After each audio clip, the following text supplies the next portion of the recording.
Mise au jour pour une petite vidéo. Euh,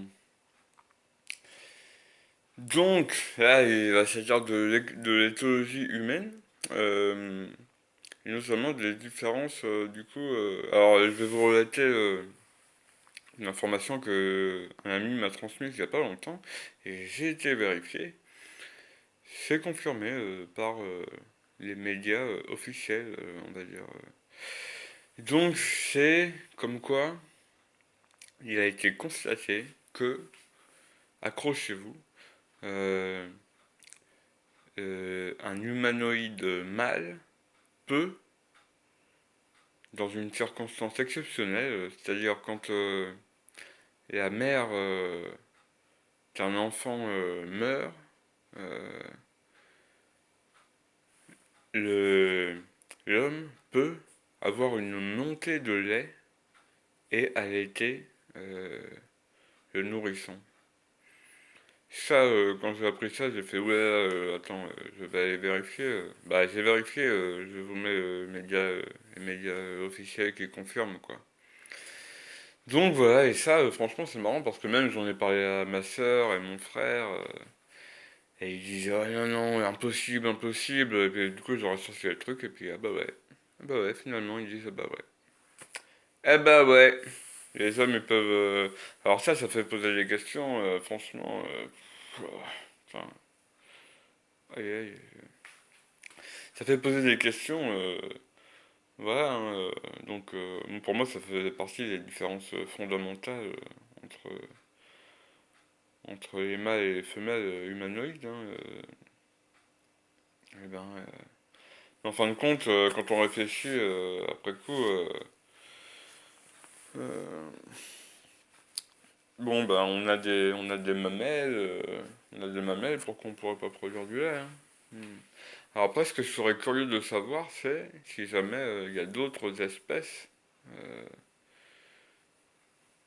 pour lesquelles c'est le cas. Alors, tout de suite, ce qui me vient à l'esprit, c'est les espèces hermaphrodites.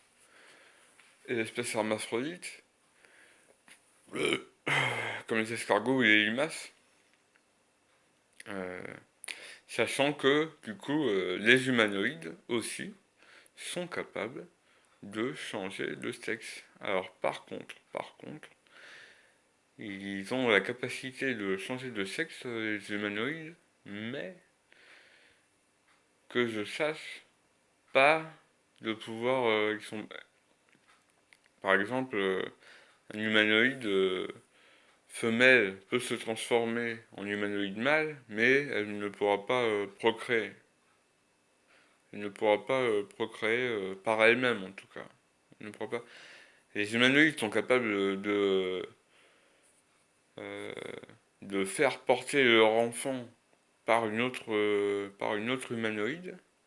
Ils appellent ça la procréation médicalement assistée et la gestation par autrui. Voilà, donc ça fait des humanoïdes une espèce quand même assez singulière. Assez singulière, je vous cache pas que moi ça me questionne. Après, bon, comme je vous dis, hein, voilà, j'aime me ramener à la nature, on va dire. Et quand je vois que dans la nature, il y a des hermaphrodites, donc dans l'absolu, voilà, moi je me méfie de tout ce qui est normal, de toutes les barrières qu'on peut avoir. Donc en fin de compte, moi je sais pas ça. Bon, c'est vrai que je suis tenté de me dire oui, mais c'est pas naturel. Hein, mais qu'est-ce qui est naturel, qu'est-ce qui est pas naturel en fait? Hmm.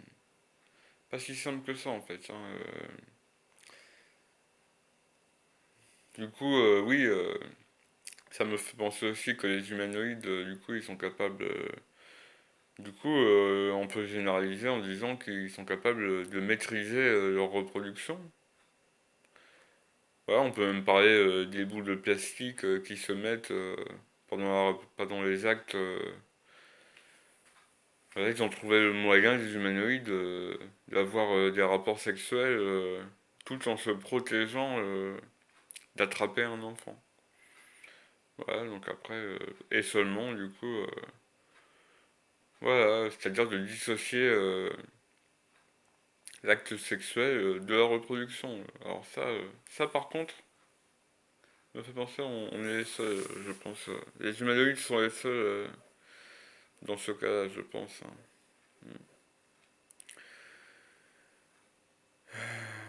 Bon, bah sur ce, je vous laisse, hein, parce que ça... Normalement, si vous... voilà, je vous laisse méditer là-dessus, les amis. Allez, à la prochaine.